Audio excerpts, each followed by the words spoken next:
ಬಂಡೂರಿ ಮಾದ ಇದು ಭಾಳ ದಿವಸದ ಒಂದು ಹೋರಾಟ ಇದೆ. ಅದು ಗೊತ್ತಾಯ್ತು.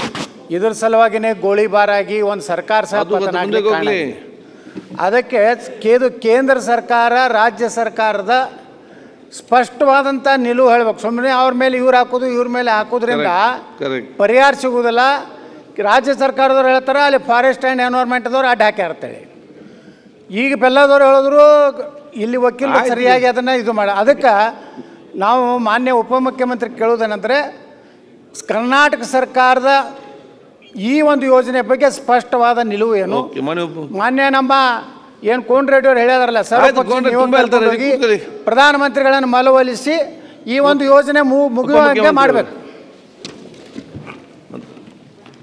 ಅಧ್ಯಕ್ಷರೇ, ಐ ಥಿಂಕ್ ನಾವೆಲ್ಲ ಇಡೀ ರಾಜ್ಯದ ಜನ ಪಕ್ಷ ಭೇದ ಎಲ್ಲ ಬಿಟ್ಟು ಎಲ್ಲ ಅನೇಕರೆಲ್ಲ ಕೂಡ ಹೋರಾಟ ಮಾಡಿದ್ದಾರೆ. ಇದಕ್ಕೆ ಹೋರಾಟ ಮಾಡಿ ಕೋರ್ಟಲ್ಲೂ ಕೂಡ ನಮ್ಮ ಪರ ಏನು ಬೇಕೋ ನಮಗೆಲ್ಲ 2022ರಲ್ಲೇ ಕಳಸಾ ಬಂಡೂರು ನೀರಾವರಿ ಕೇಂದ್ರ ಜಲ ಆಯೋಗ ಕೂಡ ನಮಗೆ ಪರ್ಮಿಷನ್ ಕೂಡ ಕೊಡ್ತು. ನಮಗೇನೇನು ಬೇಕೋ ಡೈರೆಕ್ಷನ್ಸ್ ಎಲ್ಲ ಕೊಟ್ಟಿದೆ. ಸೆಲೆಬ್ರೇಷನು ಆಯಿತು.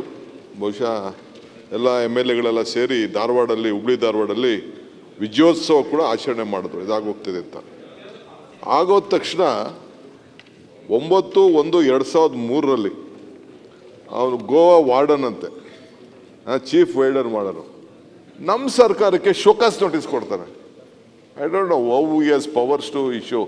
ಏನಾದ್ರು ಸೆಂಟ್ರಲ್ ಗೌರ್ಮೆಂಟ್ಗೆ ಏನಾದ್ರು ನಮಗೆ ಕೊಡೋಕ್ಕೆ ಅವಕಾಶ ಇದೆ. ಸೆಂಟ್ರಲ್ ಗೌರ್ಮೆಂಟ್ ಏನಾದ್ರು ಕೊಡ್ಬೋದು. ಸೆಂಟ್ರಲ್ ಇಲ್ಲ ನಾನೇ ಆಗಲಿ ನಮ್ಮ ರಾಜ್ಯದ ಆಫೀಸರ್ ಆಗಲಿ ಹೌ ಕ್ಯಾನ್ ಈ ಗಿವ್ ಟು ದಟ್ ಸ್ಟೇಟ್.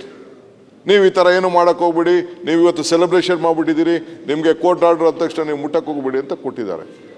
ಆಗ ನಮ್ಮಲ್ಲಿ ಏನು ಒಂದು ತಪ್ಪಾಗಿದೆ ಅಂತ ನನ್ನ ವೈಯಕ್ತಿಕವಾಗಿ I am not a law student, ನನಗೆ ಇಲ್ಲ with my little basic common sense and experience. ಅವನು ನೋಟಿಸ್ ಕೊಟ್ಟರು ತಕ್ಷಣ we should not care to that notice. ನಾನು ಆ ಸ್ಟ್ಯಾಂಡಲ್ಲಿ ಇದು ಅವತ್ತಿದ್ದಿದ್ರೆ ನಾನು ಕೇರೇ ಮಾಡ್ತಿರ್ಲಿಲ್ಲ.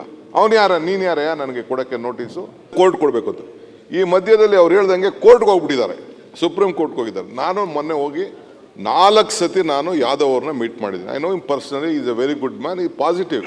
ಬಟ್ ಅವ್ರಿಗೇನು ಪೊಲಿಟಿಕಲ್ ಕಂಪಲ್ಷನ್ಸ್ ಇದೆ ಗೊತ್ತಿಲ್ಲ. ಇದೇ ವಿಚಾರವಾಗಿ ನಾನು ಜೋಶಿ ಅವ್ರನ್ನು ಕೂಡ 3 ಬಾರಿ ನಾನು ಪರ್ಸನಲಾಗಿ ಹೋಗಿ ನಾನು ಭೇಟಿ ಮಾಡಿದ್ದೀನಿ.